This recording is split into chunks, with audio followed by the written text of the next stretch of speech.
Hello, TECA1318. Welcome to Summer 1. I am your professor, Dr. Jennifer Kwong, and I wanted to walk you through introductions in week 1. So in Canvas, all your information's over here. So if you want to read everything in the syllabus, there's some COVID procedures in there if we were meeting face-to-face. I'll go to modules and walk you through week 1 and the Start Here module. So in Start Here, there's a welcome video with a course tour that will give you more information, the textbook that we're going to use for this course here. And so we're going to go to week 1, and the way I've designed the course, I'm switching it up a little. Rather than have everything due on one day, I've spread it out for you. I'll come back to field experiences in just a minute. And so here, introductions and the discussion will end on Thursday, quizzes will be on Friday, and your assignments will be on Sunday. Hopefully spreading it out rather than having everything due all at one time. So you can always go to the weekly overview and it lists everything. Once again, we do have course content because it's 5 weeks in the summer, and so this is a voice thread I did over feeding infants, hunger cues, and this is around the world, what the different school lunches look like.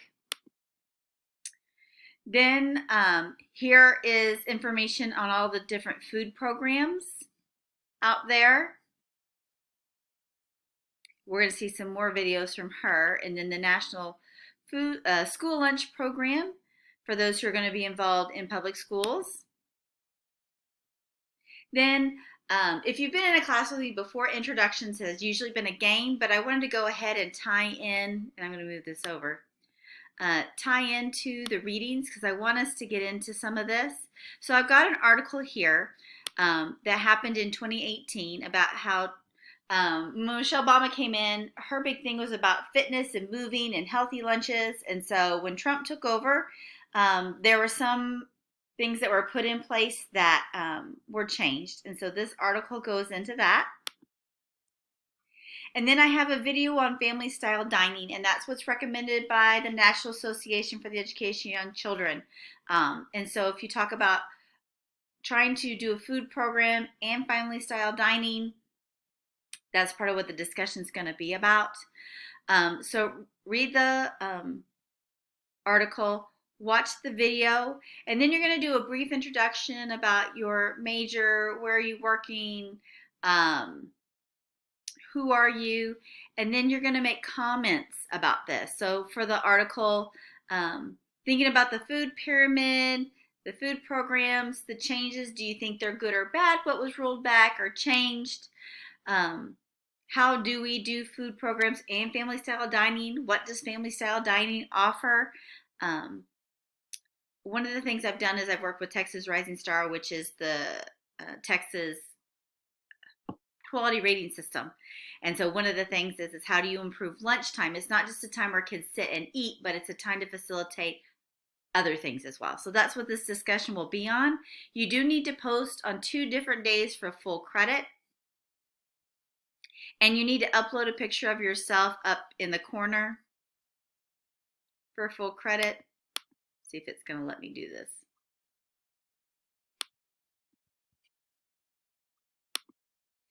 Next, we've got several quizzes. The first one's the orientation quiz.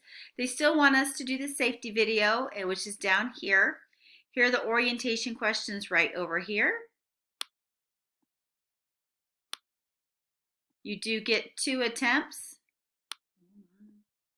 Still not letting me press that next button. Hold on.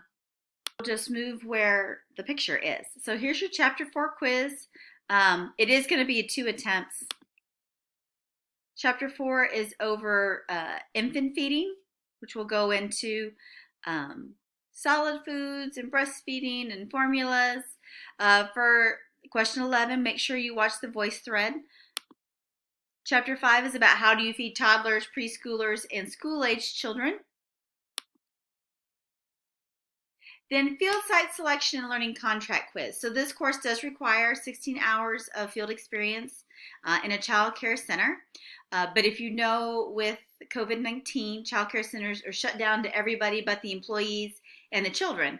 Even as a parent, I have to drop my child off at the door and she is delivered back to me at the door. So unless you're working in a child care center, you can't complete your 16 hours of observation the typical way. And so if you are in a child care center, I do want you to observe there to complete your hours. And so your field experiences will be based on that. If you are not currently employed and do not have access to a child care center, click on this link.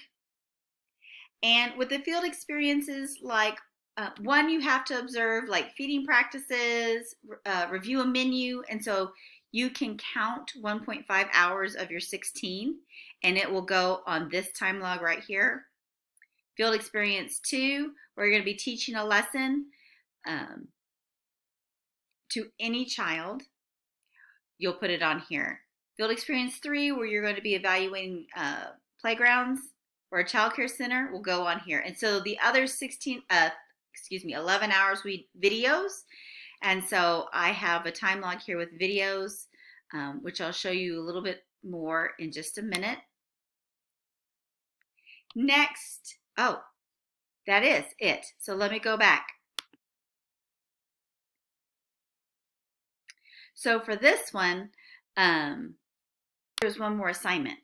And so you've got the discussion that ends on Thursday. You've got the quizzes that will be Friday.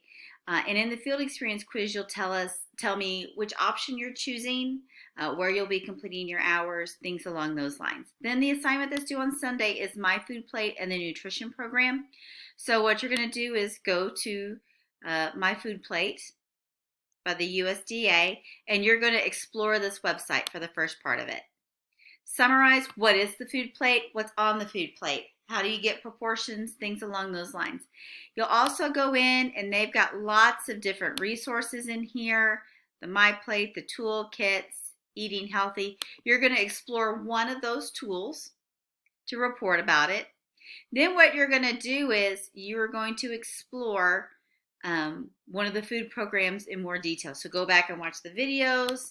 I have links to, this is the National School Lunch Program website. This one is Child and Adult. Well, it's down for right now, but the Child and Adult Care Food Program, which is what child care centers are using. And then Team Nutrition does. It's not its own food program, but if you come over here to programs, you can see there's lots of other ones. So here is the Child and Adult Care Food Program. The School Lunch Program is further down here, the Breakfast Program. And so it's another site that you're welcome to use. So you're not going to really report on Team Nutrition, but you'll use it to help that. Then you need to explain, how does it work? Like, how do schools get funding? How do child care centers get reimbursement for food that they spend? And then you're going to write it up here. I will tell you, in the Start Here module, we've switched over. APA, after many years of using the 6th edition, has gone to the 7th edition. And so I do have a formatting example here of what it looks like. And the only big difference that you're going to be involved in is going to be the header, which actually makes it easier for you to load. But when it does, there isn't a header and you just have page numbers on the other side of it, is what that's going to look like. So if you have any questions, you're welcome to go to discussions, ask the instructor, and you can type them there and I will answer them. So that is your week 1 explanation. I realize that it's going to be approaching 9.5 minutes, but there's a lot of things that kicks us off, and especially with the field experiences and the changes in those that I wanted to make sure that you had. So I look forward to getting to meet you and start exploring food programs and healthy nutrition with you guys.